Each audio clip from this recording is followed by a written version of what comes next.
Welcome back, ladies and gentlemen, to the show that's all about the fact that you've got nowhere to hide, nowhere to run.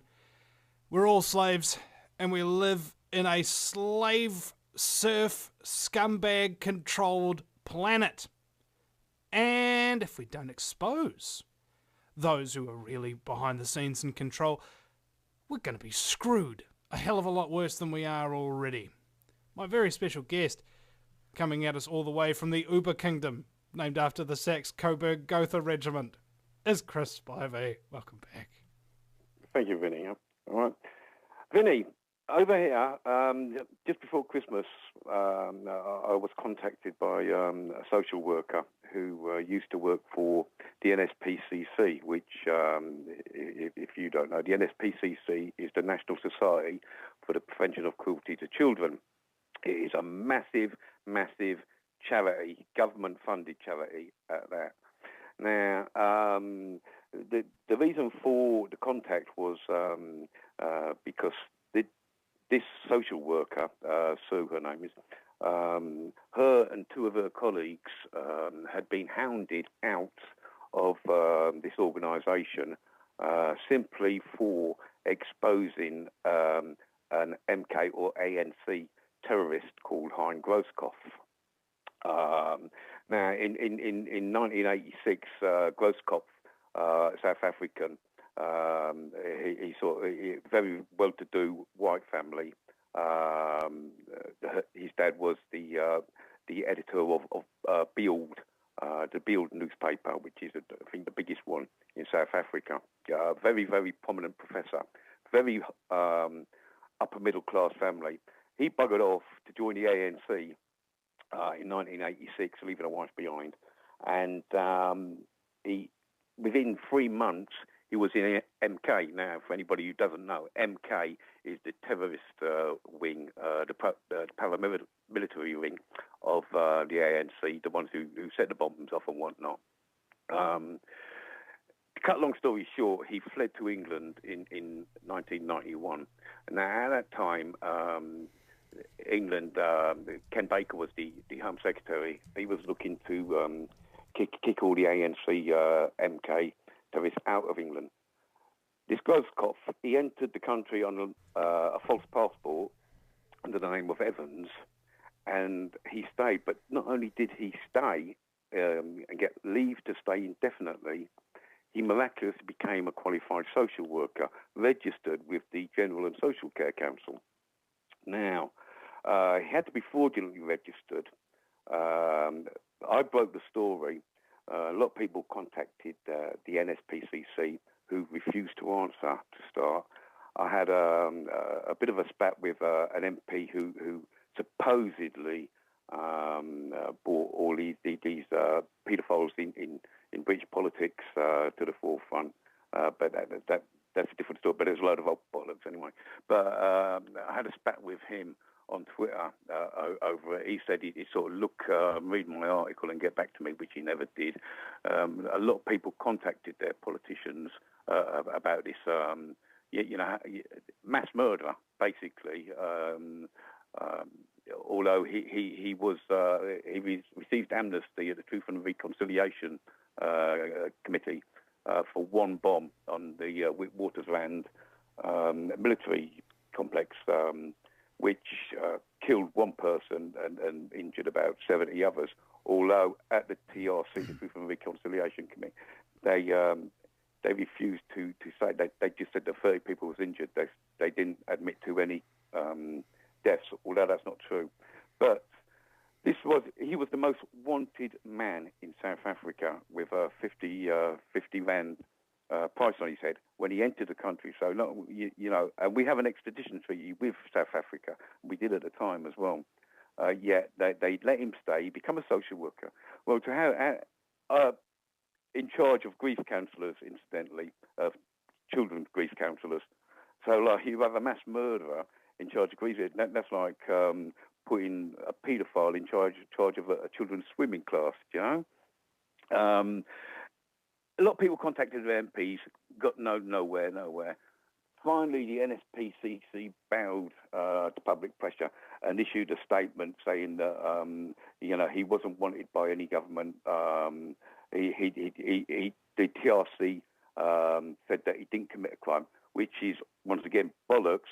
When is a crime not a crime? Bearing in mind that South Africa now has an ANC government, so these people were sort of blowing other people up in their name, So they was always going to get it. But just because you're given amnesty doesn't mean you didn't commit a crime. But the major factor here, I say, the NSPCC released this statement saying that Grosskopf, received amnesty, but he hadn't received amnesty when they took him on. Now, he was suspended when he asked for time off to go to the TRC. Incidentally, he still can't return to South Africa today. It's still too dangerous for him to return to South Africa to this very day, which really, when you think about Zuma, the African president, he was same in the ANC. Mandela, he was in the ANC, the terrorists, they're treated like heroes. So he should have been treated like a hero, but he wasn't. You got to ask yourself why. He still can't return to South Africa. He hadn't received amnesty when he was employed as a grief counsellor by the NSPCC. Finally, to cut a long story short, the General and Social Care Council were going to forward the complaint. Panorama, a BBC TV programme, investigative programme, were going to do the story. The Daily Mirror, national newspaper, and I think it was the Telegraph, if I remember, or it might have been the Express. Another newspaper anyway, they was going to run the story.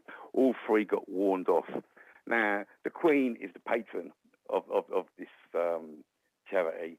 Prince Andrew is as you know, Prince Andrew, he was with the paedophile. He lost his job as our roving ambassador for his friendship with this paedophile.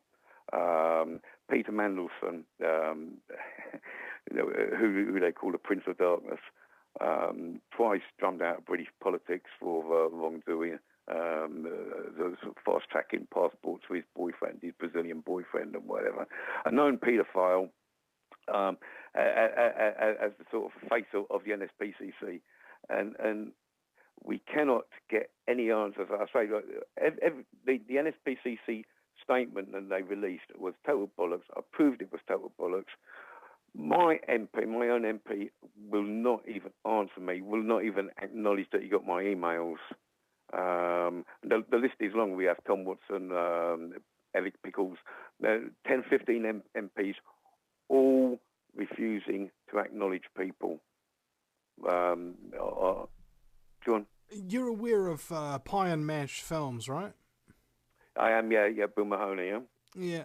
Well, didn't Bill interview some dude who said that he's got a list of known paedophiles in the UK, and about 300 of them out of the 600 sitting MPs are still there, and they're known paedophiles? There was when we had the Blair government in. He brought in a D notice because of Dunblane. Do you know the Dunblane massacre, where it was a fellow called Thomas Hamilton walked into a children's primary school and shot dead. I think it was 18. I haven't got my notes in front of me, but I think it was 18 children aged between 5 and 6, and the teacher. Now, he was a Freemason, and he'd been turned down for. He was a known paedophile. He'd been turned down for a gun license, but Lord Robertson overruled the decision, if you like, and he gave him the shotgun license, which he used to kill. They brought a D notice in.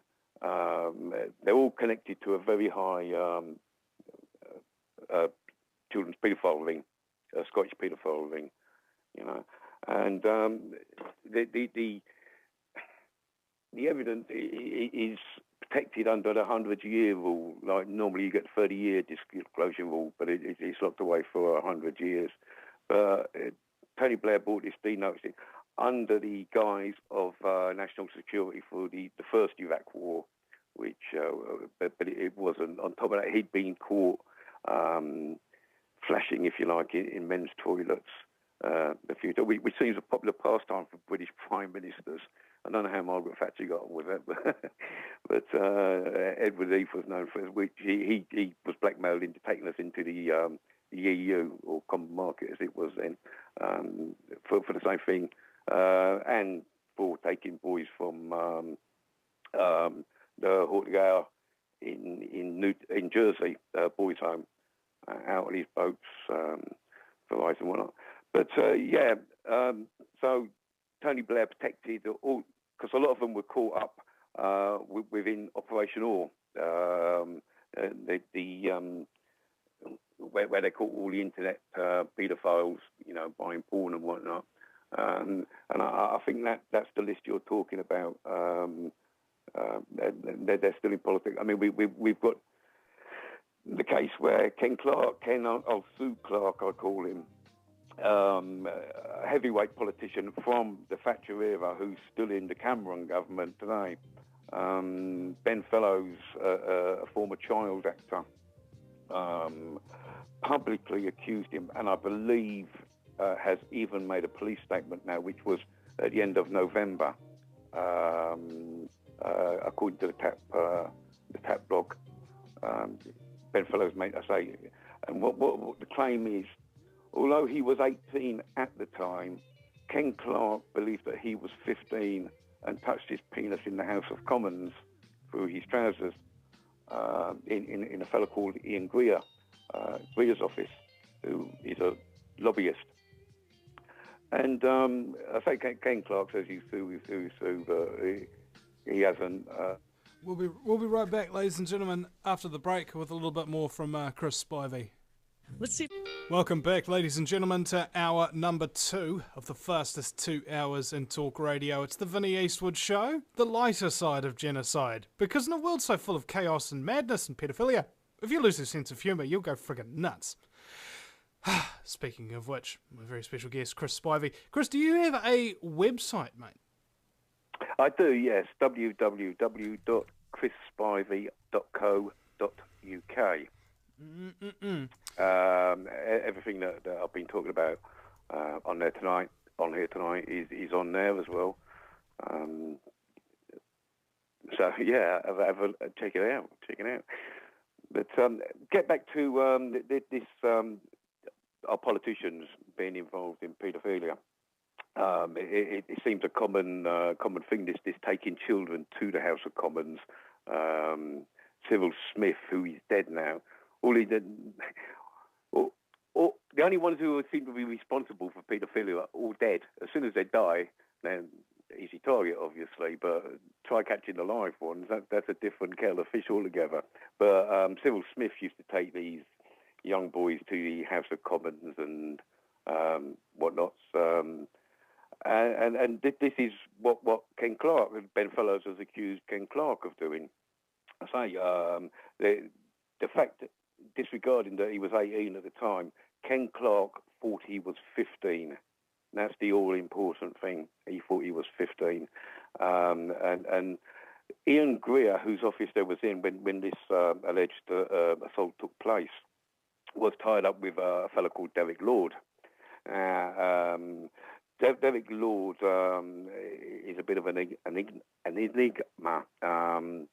in so much that he's very posh-spoken, acts like a lord, but he's black. Now, when he first started, because he started under Thatcher, he was a very good friend of Thatcher's.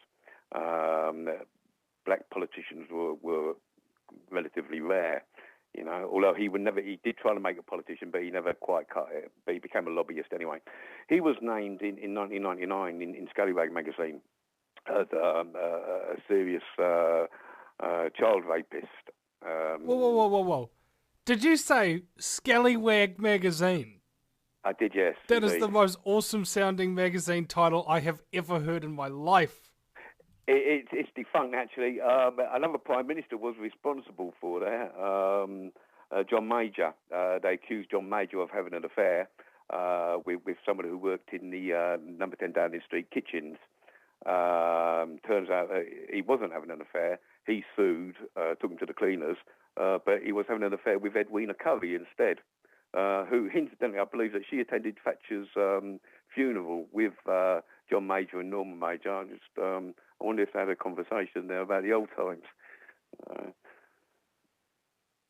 I'm looking at your website now, Chris, and having Yep. a look at this. Is this Prince Charles, the who murdered Mountbatten photo, or who is that guy?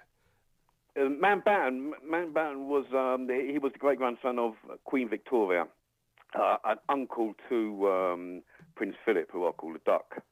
I say he was a predatory paedophile. He was last viceroy of India, where he used to rape little Indian children. From there, he moved on to the Kincora Boys' Home in Ireland, in Belfast. Now, according to Greg Hallett, he's from your part of the world. You know Greg Hallett? Yeah, I've met Greg a couple of times. Yeah, well, according to Greg Hallett, he was killed on the orders of the Duck, or Prince Philip, because of the heroin dealing. He was Erin Eve, who another politician who was blown up.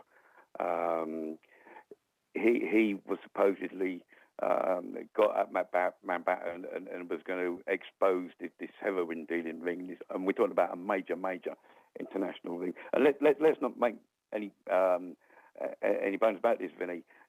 They're all involved in heroin dealing. I mean, you take Afghanistan. There is more heroin coming out of Afghanistan now than ever before. Now, when we invaded Afghanistan, the UK was given the task of supposedly changing the poppy farmers' crops, giving them financial incentives to grow sort of legal crops and whatnot. And they was going to destroy all these poppy fields.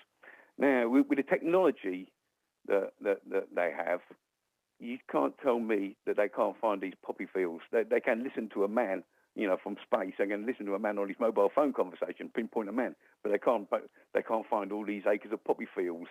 And there's more heroin now coming out of Afghanistan than. They can't find these poppy fields that their troops are guarding.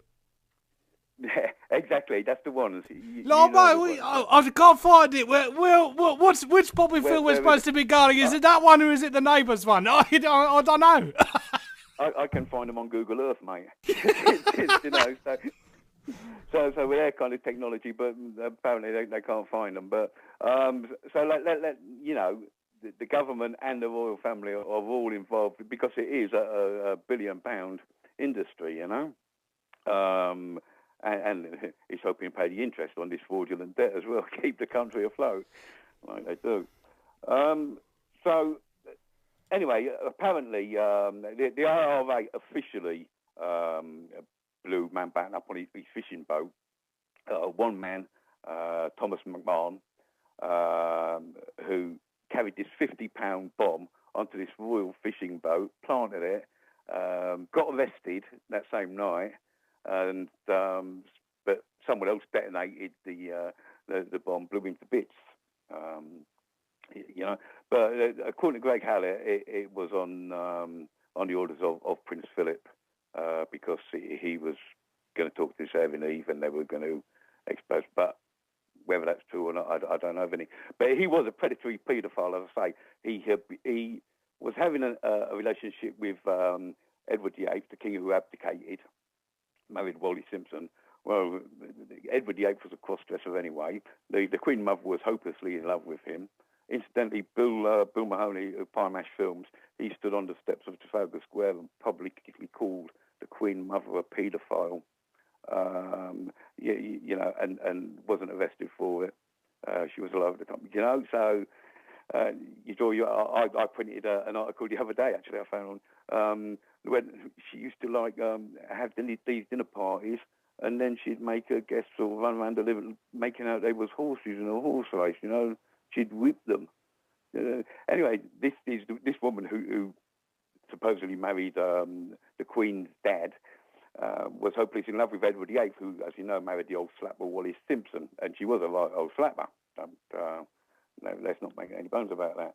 And she sort of supposedly never got over it. The official story is that she hated this Wallis Simpson so much because her husband had become king and whatnot, and he wasn't up to it.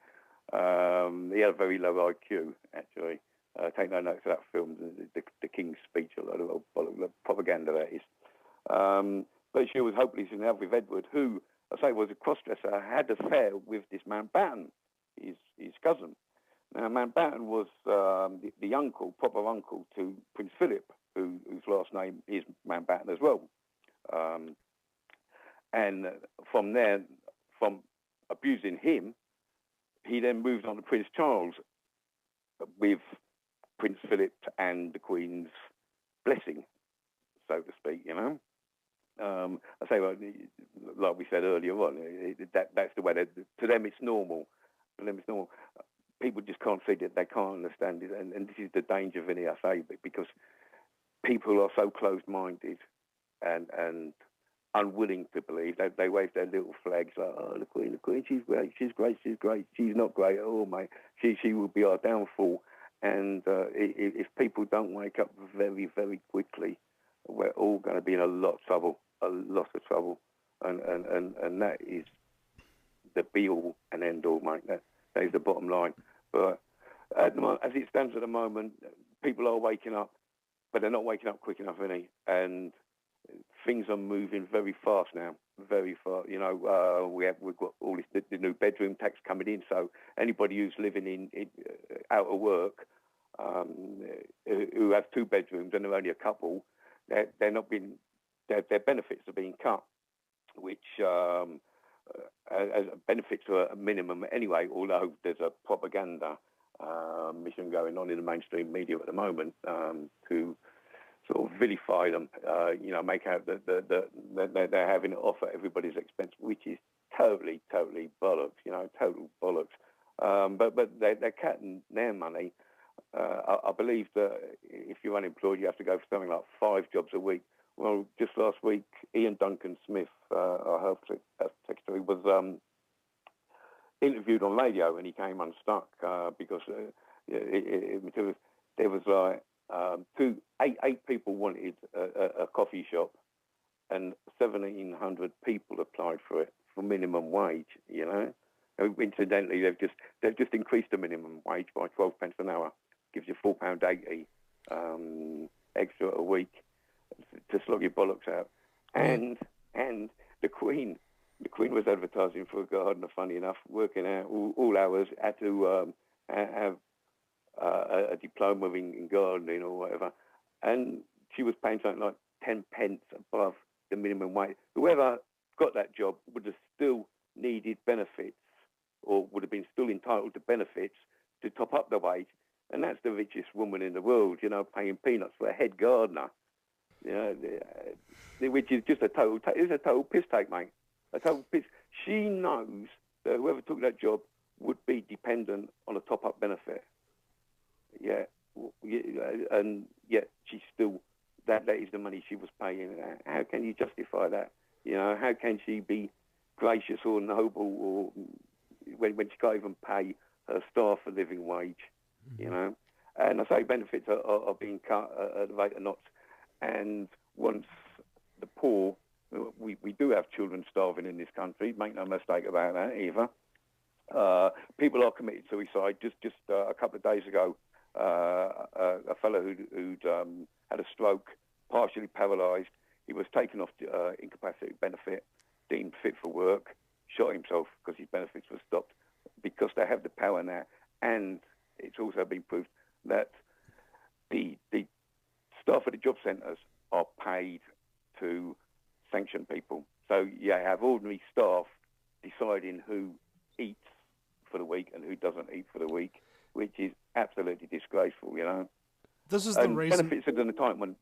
This is the It's not. reason why, Chris, that I've decided to never ever apply for any kind of government benefit ever again. Well, one of the reasons anyway.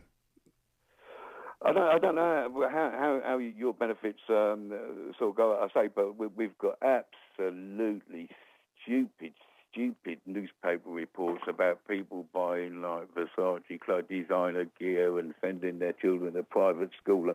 And there's 3 or 4 of them stories on my site which I've absolutely taken apart, and they're so easy to take apart, Vinny. It's you don't even have to work it. Anyone with who can add 2 and 2 can sort of like, the figures don't work. But people believe it, and you've got this it's almost replaced racism over here. Anyone who's not working is a scrounging, no good, want something for nothing, having it off, drug addicts, which just isn't true. What I love is when, I'm a professional protester and radio broadcaster and derive my income out of doing this, right?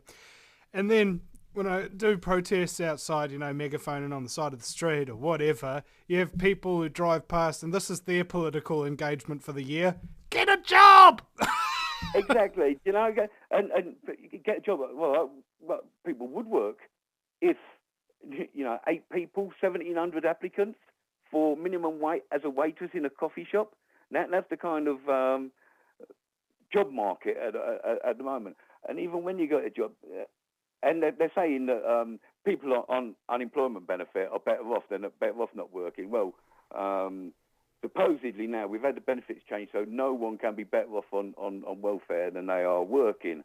Yet when the minimum wage was introduced and everything, and free childcare and blah blah blah blah blah blah, no one was going to be worse off by working, which it was just bollocks, as has been proved. But why would anybody go to work and slog their bollocks out 40 hours a week in all weathers, when they can get the same money? That's another thing. Our job centres now advertising young people 40 hours a week, stacking shelves, whatnot. No money. No wages. You just keep your benefits. So what's the point of the minimum wage? Now, if a firm can take on someone to stack their shelves for them, then they can afford to pay them a wage if the job's there. That's the same. I mean, community service. When someone commits an offence, goes to court, they get community service. They have to work for nothing. They still get their benefits, obviously, and they work for nothing. So what you basically got is you've got now people being punished for being unemployed, although there are no jobs. Now, see, I think that volunteer work is highly valued in the community. Man in a soup kitchen, or helping to, I don't know, helping the local council workers do the gardens or something like that, or planting some. That's what our criminals do. Yeah. Yeah. But yeah, we're talking about big corporations, Vinny. There's been a couple pulled out, but it's these big corporations are queuing up to take these people who work for nothing for 6 months, and it's supposedly voluntarily, on a volunteer basis. Whoa. Let me stop you there. It's a volunteer basis, or we cut your benefit off. Exactly. Exactly it. Now, we had Ian Dighead Smith, on the radio the other day saying, people are saying how much they value this chance for this job work. Yeah, it's just been to court. It's been to court for breaching people. So if they sort of value this work experience, why is it going to court? Why are people up in arms? And I say we got a ludicrous situation where people are in social housing. Margaret Thatcher sold all the council houses off back in the 80s. A lot of people got rich out of them, and now there's no housing in the country. So all these people who sort of been in their homes, their housing association homes as they are now, for the past 30 years or whatever, their children have left home now. They're finding themselves forced to move out. Yet there is no available housing, one-bedroom housing to move into. So what do they do? So their benefits get cut. Yeah, I guess they'll have to join the Occupy movement and live in a tent. We'll be right back after the break at the VinnyEastwoodShow.com with Chris Spivey, chrisspivey.co.uk.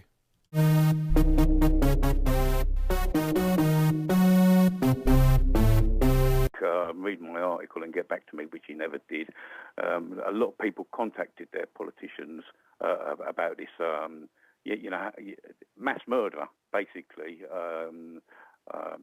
Although he received amnesty at the Truth and Reconciliation Committee for one bomb on the Witwatersrand military complex, which killed one person and injured about 70 others. Although at the TRC, the Truth and Reconciliation Committee, they refused to say that. They just said that 30 people was injured. They didn't admit to any deaths, although that's not true. But he was the most wanted man in South Africa with a 50 rand price on his head when he entered the country. So, and we have an extradition treaty with South Africa. We did at the time as well.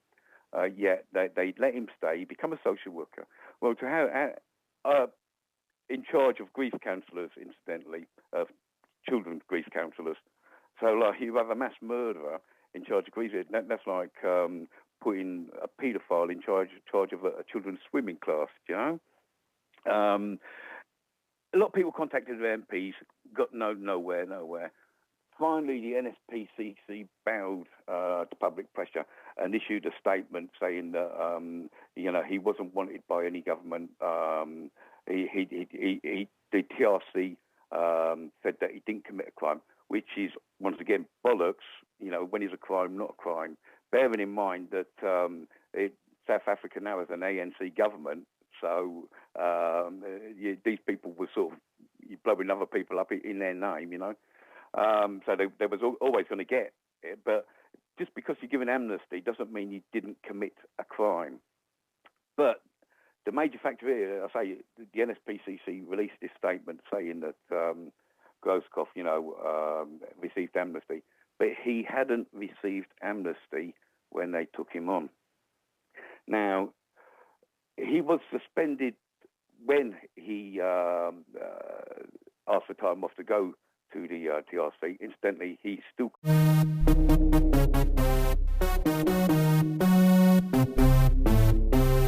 Welcome back, ladies and gentlemen, to the show that's all about the fact that you've got nowhere to hide, nowhere to run. We're all slaves, and we live in a slave, serf, scumbag-controlled planet. And if we don't expose those who are really behind the scenes in control, we're going to be screwed a hell of a lot worse than we are already. My very special guest, coming at us all the way from the Uber Kingdom, named after the Saxe-Coburg Gotha Regiment, is Chris Spivey. Welcome back. Thank you, Vinny. All right. Vinny, over here, just before Christmas, I was contacted by a social worker who used to work for the NSPCC, which, if you don't know, the NSPCC is the National Society for the Prevention of Cruelty to Children. It is a massive, massive charity, government-funded charity at that. Now, to cut a long story short, he fled to England in 1991. Now, at that time, England, Ken Baker was the Home Secretary. He was looking to kick all the ANC MK terrorists out of England. This Grosskopf, he entered the country on a false passport under the name of Evans, and he stayed. But not only did he stay and get leave to stay indefinitely, he miraculously became a qualified social worker, registered with the General and Social Care Council. Now, he had to be fraudulently registered. I broke the story. A lot of people contacted the NSPCC, who refused to answer to start. I had a bit of a spat with an MP who supposedly brought all these paedophiles in British politics to the forefront. But that's a different story. But there's a load of old bollocks anyway. But I had a spat said, it sort of looked. The reason for the contact was because this social worker, Sue, her name is, her and two of her colleagues had been hounded out of this organisation simply for exposing an MK or ANC terrorist called Hein Grosskopf. Now, in 1986, Grosskopf, South African, he sort of very well-to-do white family. His dad was the editor of Beeld, the Beeld newspaper, which is I think the biggest one in South Africa. Very, very prominent professor. Very upper middle class family. He buggered off to join the ANC in 1986, leaving a wife behind, and within 3 months he was in MK. Now, for anybody who doesn't know, MK is the terrorist wing, the paramilitary wing of the ANC, the ones who set the bombs off and whatnot.